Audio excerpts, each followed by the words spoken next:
Are you ready? Stand by.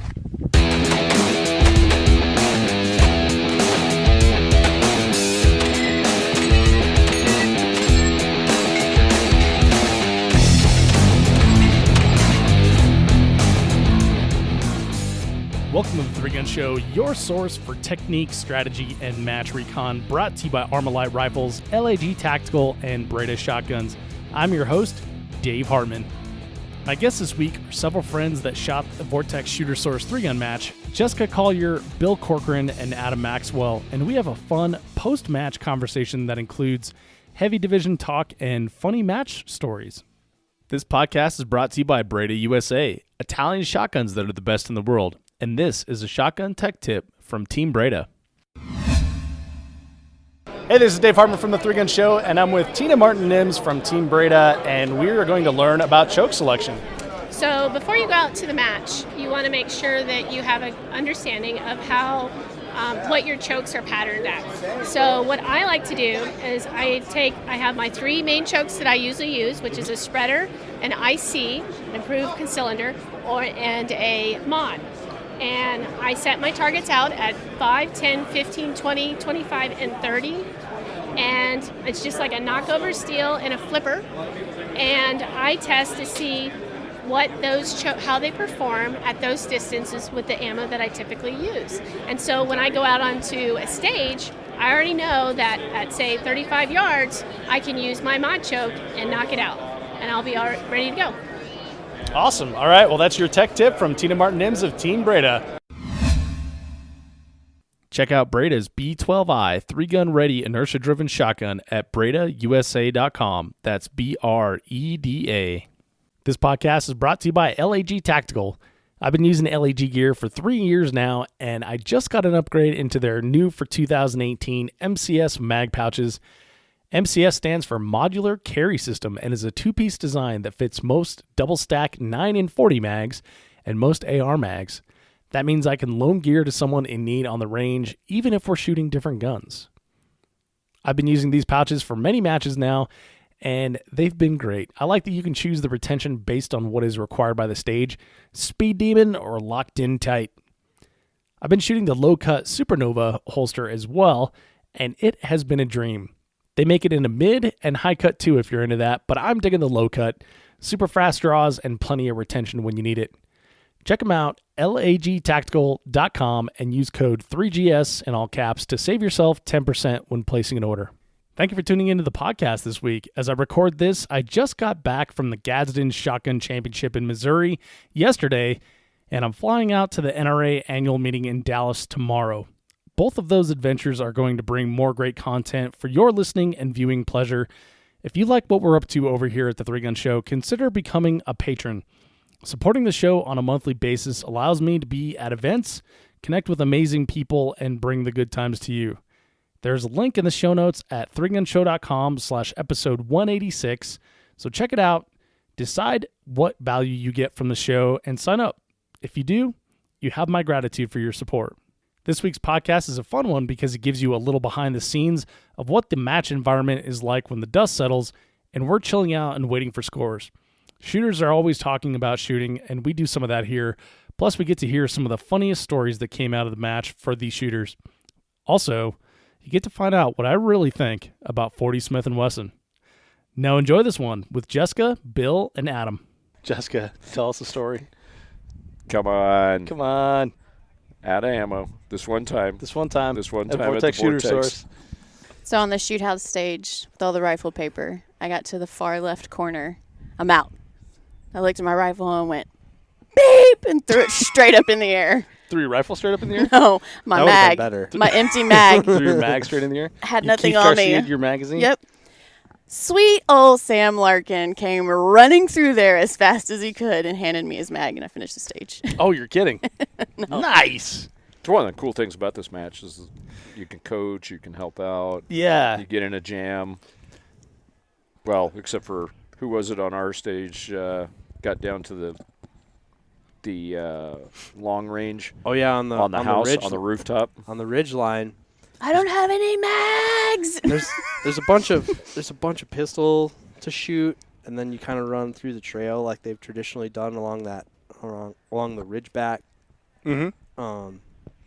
You get to the open part, and there's some shotgun shooting to do and some slugs. Oh yeah, some four clays and then six Six slugs on long the left slugs. slide. Yep, kind of the typical long Under slugs. 75 yards. You can expect to see a slug shot like that somewhere at this match, and gets all the way to the end there. Which is where the rooftop is for the rifle Yeah, portion. they kind of have like this creepy like Hobbit Barbie dollhouse thing. Yeah. that you can, What is with that thing? I know, right? It's like I so should have cute climbed and so inside of creepy. it. I know. You right? did climb inside of it? I should have. You should. She can stand up We should inside go- of it. She could live in there. It's what, Tiny house. it's what they call us. It's what they call a studio. TLC's tiny house. Tiny house. Gets up on top there, and doesn't have any ammo for his rifle. Oh man. Didn't stage it. Yeah, Didn't 'cause bring they- it with him. Well, you can't stage it. They said you could. Oh, they told us we couldn't. Wah, wah, wah. This one time at a match. Anyway, so he's like, I need a mag. Somebody comes running up with a mag. Well, it's a Gen 2 P mag. Right. This particular gentleman shoots an HK. Oh, that guy. That and that Sean ish don't Burrows. fit in there. And somebody else runs up with another mag, also a Gen 2 P mag. Like, Why doesn't that fit in the HK? I don't know. HK's proprietary. Yeah. German HK. engineering. That's why they came out with the Gen 3 or the E version of it. Oh, right. So that there would be compatible The with E the mag? 416. Yeah. Oh, that's ridiculous. So poor SGB. Shanga boom. He had a very fast time on that stage, plus 2 minutes. Oh man. 60 seconds of penalty Yeah. 60 seconds of penalty. Yeah, 60 for seconds failure to penalties. engage. Yep. Wow. Very unfortunate. That's funny. He was a bit upset. I bet. A little bit. I bet. That's weird because I asked him how his match was going. He didn't mention that at all. Yeah, I can't imagine why. I think he's blanked it out. So the coaching aspect of this and the people bringing you mags aspect of this match is it's interesting. And last year, I think my squad used it more to heckle each other than we did really to help each other. Mm-hmm. But this year we had like a pretty good plan for calling out distances and long targets with a guy on the spotting scope, calling misses and stuff like that. So that part is super helpful. That you don't have to when you come to an array of 13 targets from 200 to 560 yards. You don't have to remember all the distances in there. You can have someone call them out to Call you. him out. Well, It's and very helpful. And call and win. Yeah, when, calling wins nice too. when we were getting ready to leave to come here, we're Ruben and I are rounding up the prizes to bring with, and he's like, "What do you think about this?"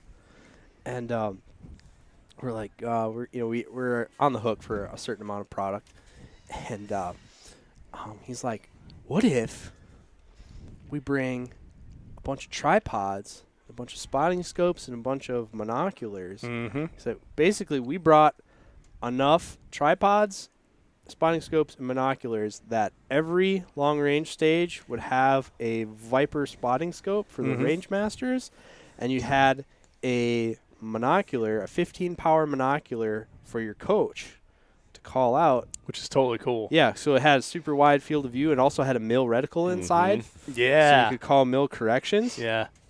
And so I think we brought something like 6 spotting scopes and a bunch of stuff like that. And then, so everyone got to use it at the match. It was always there for the match. Because how many matches have you been to where, like, the ROs didn't even have Oh, yeah. binoculars? Never mind anybody on your squad.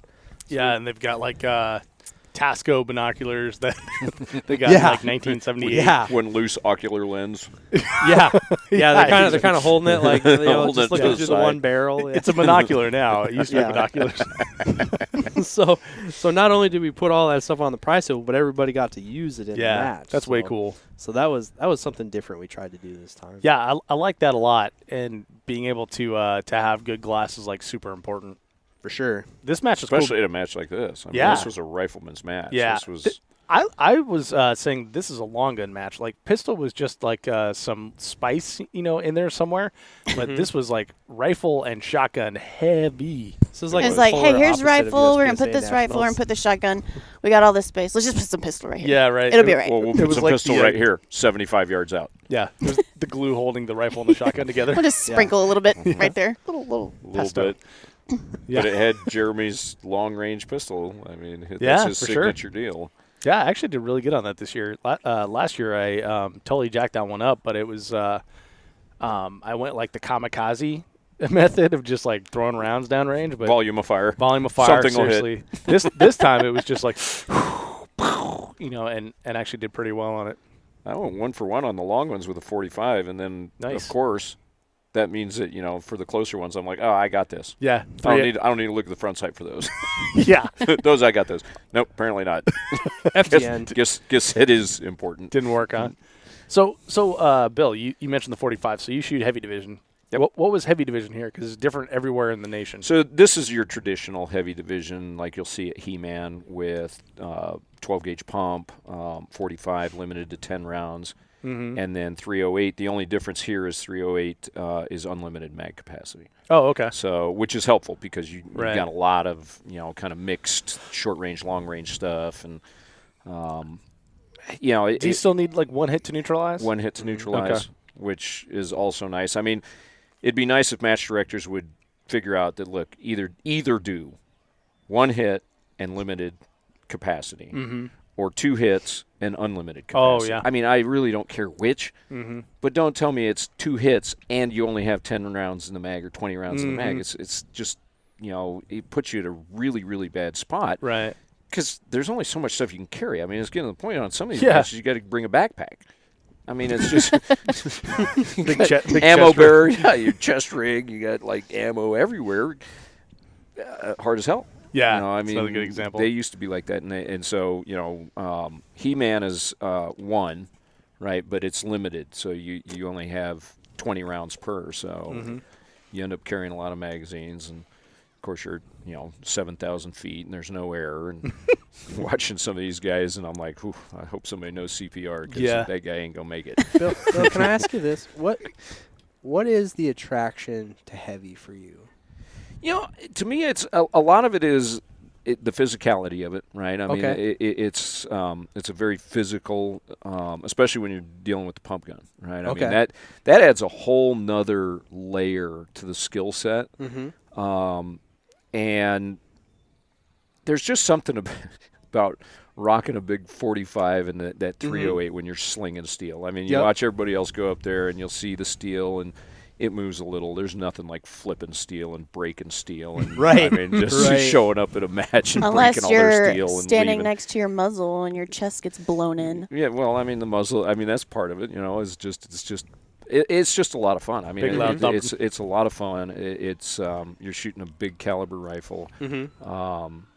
It's different, and quite honestly, I mean, there's very few competitors there. The guys that are there, it's interesting. You got the guys who are really super competitive and do really well. They're Jay Carrillo and some of the other guys, and then you got people who just kind of show up there because they're like, well, there's no competition, right? And then they get their ass handed to them there, and, and then we're like, oh, well, that sucks. There's competition here too. There's Apparently, like trophy hunters, right? yeah, you Yeah. get I mean, Keith Garcia showed up last year and he was making noise about coming into heavy. He went, the heavy practical division through Right. the nation did, Yeah. and he smashed it. I mean, as you would expect he would. Yeah, right. It's it's just different. And I think that's a lot of the attraction to it is it's just something different and, physical, bigger guns, bigger calibers, and there's nothing like smacking steel at 500 yards with a 308. Because I think, there's lots of energy. There's been many attempts, to breathe more life into heavy,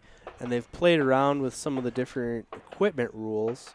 I know the ones that I like, but, everyone comes to shoot the 308. Right. Everybody, that's Yep. Everything I don't is think that's the anybody attraction. I don't think anybody disputes that. But then the question comes like, well, is it a pump shotgun division or do we allow autos? Yeah, and the purists want to do pump, right? Right. But they're also the people You that want to mean- write you everything mean on paper. all three of them? Yeah. Because that's basically it. I mean, Right. you look at what's going on with UML right now because UML is saying, look, bring your 308, unlimited rifle capacity or magazine capacity, shoot your 9mm, and shoot a semi-auto shotgun. What do you think about the 9mm versus the 45? You know, I could go either way with it. You know, I like the idea of 45 as long as if UML, and this is something I told Pete, I said, look, if you guys are going to do this, I would be way in favor of 45 with unlimited mag capacity. Yeah. Right? I mean, it's stupid to have it at 10. It is because they have double stack 45s because you've got now. double stack 45s that are readily It's just available. an antiquated thing of like a time gone by, you know. It is, and that's part of the problem is that, you know, and I mean, a lot of people call it the dinosaur division because of that. Because you got guys who are just like, no, it has to be 45 and it has to be a pump gun, and I'm like, well, you don't ever show up to shoot it, so why does it have to be? Right. Right? That's I'm kinda like, how you're not limited was you're for not there. Yeah. Why are you inflicting me with your stupid rules? I'm like, if you want to come shoot this, come on, come shoot it with me, but don't tell me it's got to be a 45 with a 10 round, you know. And you even got guys who are like wanting it to be single stack 45. Yeah. And I'm like, come on, Oh, guys. really? I mean, it's ridiculous. And I love me a 1911. I do too. But like, I'm kind of one of those guys who's like, I think it should be somewhere in the middle. I think we should go 40. I think, No way. I think No. I think a no. A USPSA Anything you're going to say limited after I want to go 40 is bad. I think a USPSA limited gun. I mean, there's not going to be power factor because they're not going to chrono anybody. But like a USPSA major limited gun, I would be attracted to that. You know, with the way that the sport has evolved around. I'd rather buy a 45 double stack than a 40. 40's Well, terrible. and I think there's a lot of guys who yes, would. You know, write I your mean, comments below. Because 40. I mean, if it's a 45 that because UML has considered it, right? They've considered saying, okay, 308, 45, no mag capacity limits, and a semi-auto shotgun, and I think that would attract a lot of people. I think the pump deters some people. Oh, you bet it does. And certainly the mag capacity of the 45, because now what do you have to carry for like a oh my God! I mean, stage you know, this? like at He-Man, I'll take 6 to 8 mags on a stage, and that's just, a lot of belt room. I was going to say, you start thinking about that now. Where are you going to put your shotgun caddies, right? So you know now you got shotgun caddies on each leg, and you got magazines stuffed in every pocket. And oh, by the way, you need to bring 2 rifle mags too because they're limited to 20. Right.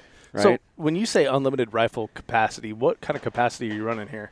So, you might run a 25-round PMag with a +3 or 4, Terran base plate. So you're still under 30 rounds. You're still under 30 rounds, right? What does that weigh, like 9.5 pounds? Pretty much, yeah. And if you bring a drum, I mean, they went back. Oh yeah, do they have 308 drums? There's a 50-round 308 drum that I've got. Oh wow! And I asked Pete about it, and he's like, "Hey, if you're man enough to carry that thing around, you knock yourself out. Because between that and a rifle, you're lugging around a barbell. Yeah, I mean, no it's kidding. just That's got to be 12 or 15 pounds. It's the easily. magazine itself. Yeah. No, the whole rifle. The whole rifle. The whole rifle with the and magazine. a 50 round drum. You're carrying easily 15 pounds. Yeah. So, to me, it's the 308, like you said, Adam. I mean, everybody loves to shoot that 308, and you're out there just hammering away at the steel. And even the close paper stuff is a blast. I mean, this little shoot house stage was so much fun with the 308. Well, you only have to put one on there. Do you find yourself going slower with one, like you're aiming more? No, he doesn't. No, not at all. Not even close. Well, as far as the peanut gallery here. Yeah. As far as aiming Go goes, fast, one, go fast, go fast, go fast, Yeah. go fast, go fast. there's no aiming involved in that shoot house. Yeah. I mean, it was. I found myself spending like way too much time in the scope there. Did you? Yeah. Yeah. It's I like, didn't have that problem. I probably could have taken my scope off. It was just in the way. I should have. Yeah, pretty much. There was like 2 shots where I needed a scope on that, but I was spending way too much time in there. But yeah. Well, and shoot houses are always interesting with a 308. The one that they did at Benning last year was awesome. I mean, it was a 26-27 second was some of the fastest times with 223, and you're shooting it with a 308, and you just get inside that shoot house, and it is just thunderous. Yeah. And, I mean, it was awesome. Do you shoot any of the lighter divisions, or are you always a heavy metal guy? I'm always heavy metal, with the exception of if they don't have it. Hard as Hell last year was didn't have it, so I think there were 3 matches that I shot last year that were major matches that weren't heavy. Mm-hmm. For about a week, I was considering shooting heavy metal for this match, and so I was starting to try and learn really quickly some of the things like what distance do you zero your rifle at? Yeah. You know, I think the trajectories are way different Very. than it is in 223. When I switched over to 308,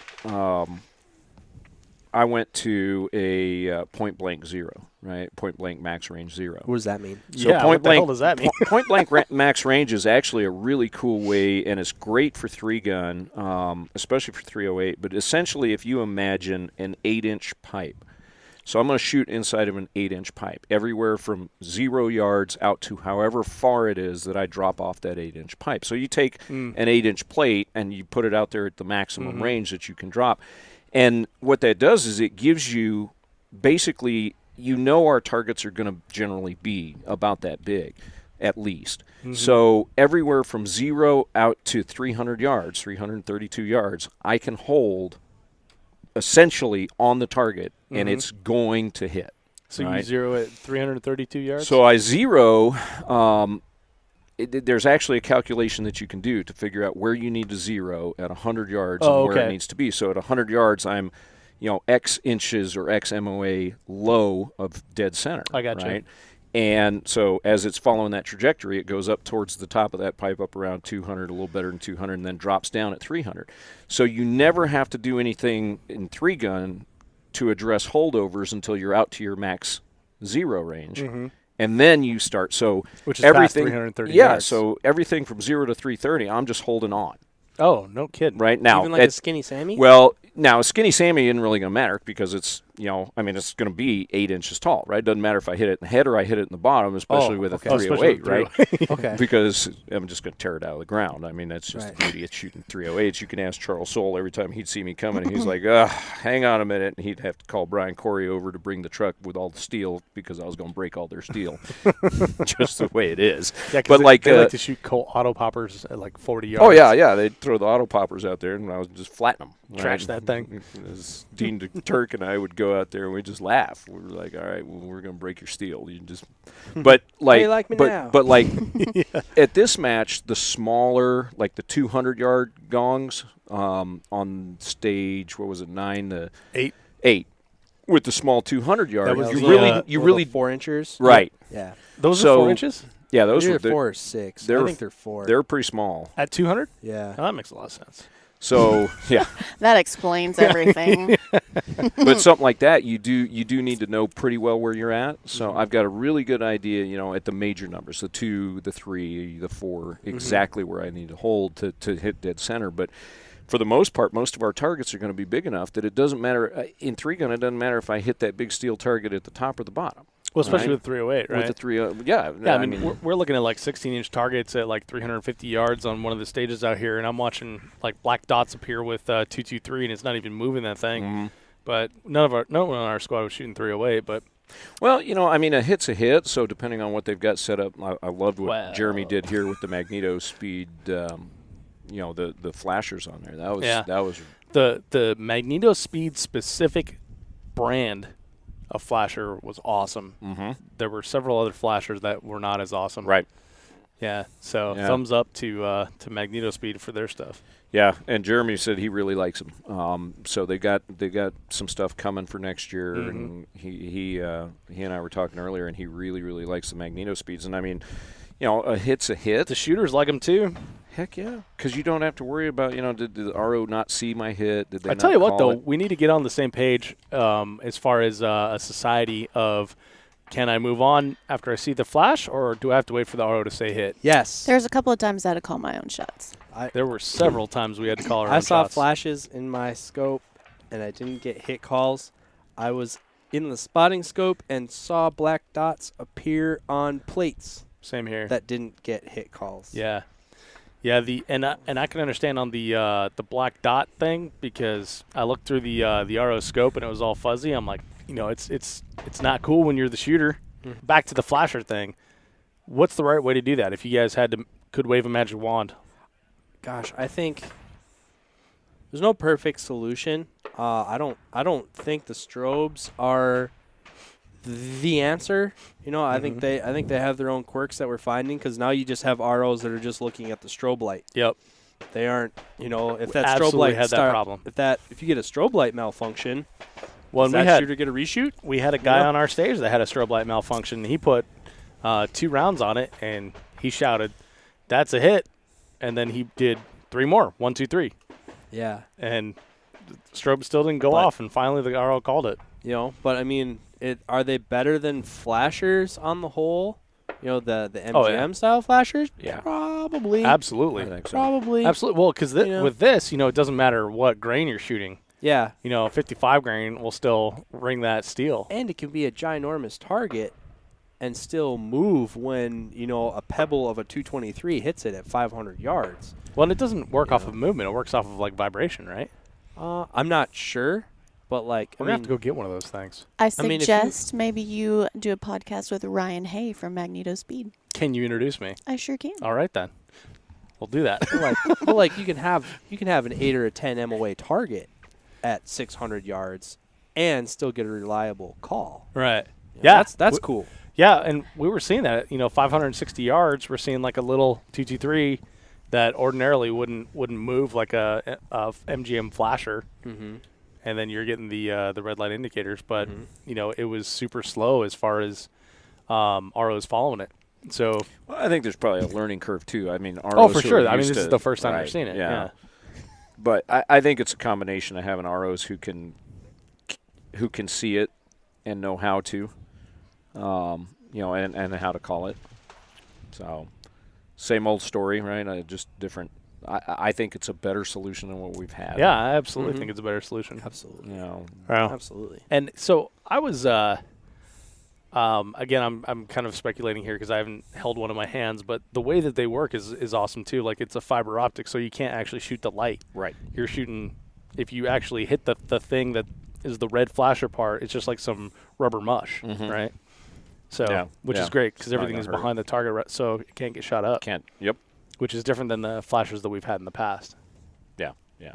Yeah. All right, Bill. So anything else you want to tell us about shooting heavy? No. Well, that's pretty much it. Gave you all the secrets. You're amazing. That's all I want to say. I got nothing else for you. I'm not telling you any more of my secrets on how to just completely melt down on a stage. Oh, tell me about your meltdown. It was just new rifle. I had some issues with bolt bounce and got a couple of jams that cost me an entire stage. So, Really? That was fortunately, hard to though, I had a mulligan that I could use and repeat the exact same Nice. behavior twice. So that was good. Oh, So- yeah. really just grind it home. Yeah, just to make sure that I left here completely demoralized. Hey, man, season's young. It is. So It's only April. it's only April. Got Heat Man next year. Or next month. I got a month to fix it. So Yeah. And can we talk real quick about the weather? We were supposed to have like an entire day on Saturday, dawn to dusk, full of rain.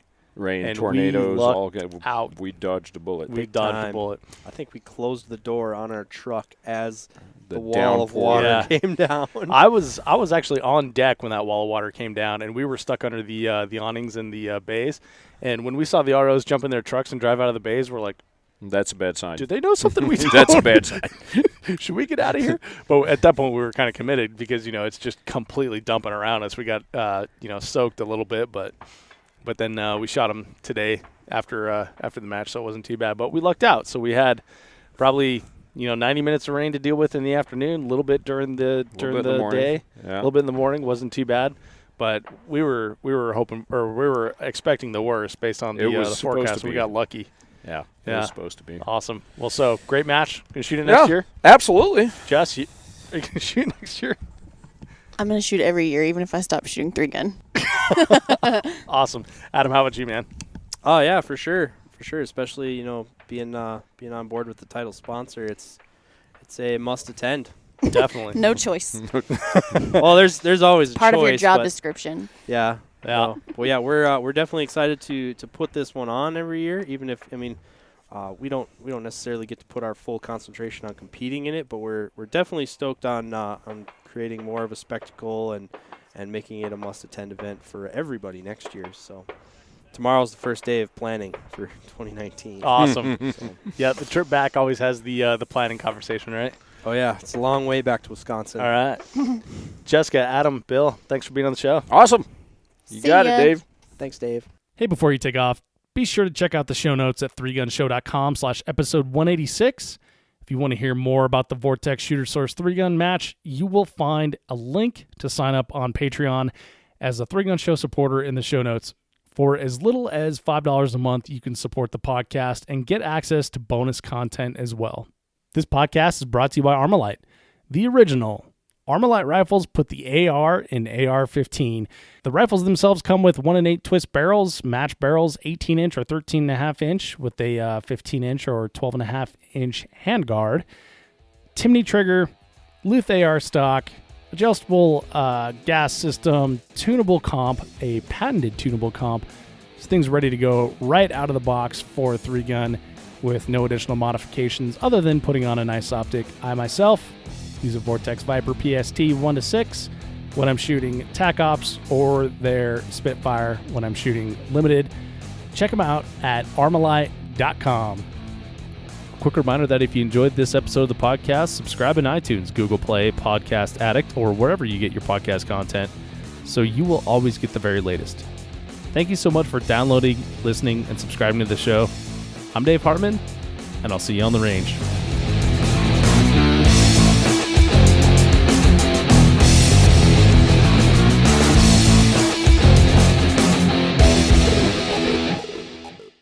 If you are finished, unload, show clear.